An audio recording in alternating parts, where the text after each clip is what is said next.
Ça fait 2 heures que tu regardes des vidéos affalées sur ton lit ou ton canapé?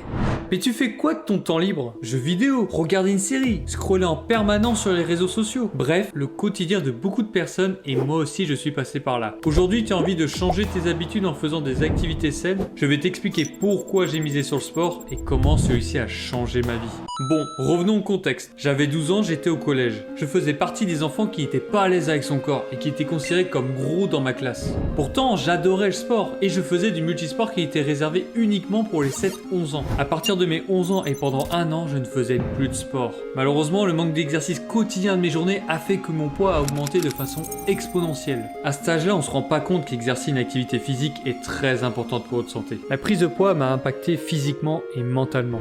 Alors, on m'a demandé de faire un sport à la rentrée scolaire à une seule condition: choisir un sport qui me plaît.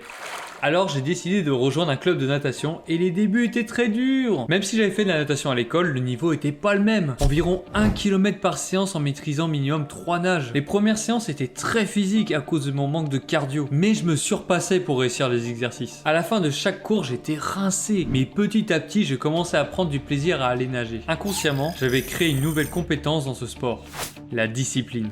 Il était facile pour moi de me motiver à aller à la piscine car l'envie était plus forte que de ne rester à rien faire. Aujourd'hui, je continue encore d'aller à la natation une fois par semaine en m'améliorant séance après séance. En fait, le sport a changé une partie de ma vie. C'est là que tu rentres en jeu.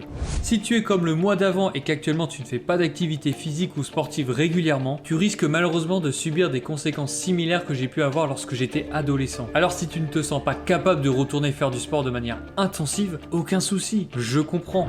Commence par marcher entre 7 et 10 000 pas tous les jours. Perso, j'adore marcher dans des endroits que je kiffe et toi aussi tu peux faire la même chose. Et si tu veux monter d'un cran, fais du sport. Comme je l'ai dit sur mon passé, je te conseille de faire un sport qui te plaît. Il y a des clubs qui acceptent que tu fasses les premières séances gratuitement pour savoir si ça te convient.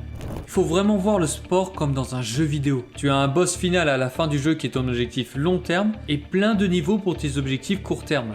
Par exemple, sur un an, je veux perdre 10 kg qui est mon objectif final. Pour avancer dans ma quête sportive, je veux pratiquer une nouvelle nage comme le papillon et augmenter mes longueurs pendant ma séance de natation. Ce qui est important, c'est de ne pas se mettre la pression. Tu perds un niveau, ce n'est pas grave, tu peux recommencer autant de fois que tu le veux. C'est important de prendre du plaisir à pratiquer un sport. Si tu veux avoir une habitude de vie saine ou perdre du poids, c'est pour toi, pas pour les autres. D'après moi, il y a un triangle qui relie les 3 éléments primordiaux afin d'être en bonne santé. Dans ma vidéo précédente, nous avons parlé du sommeil et aujourd'hui du sport. Sais-tu quel sera le 3e élément pour compléter ce triangle? Dis-le moi dans les commentaires. Et comme dirait David Goggins, la conversation la plus importante est celle que vous avez avec vous-même.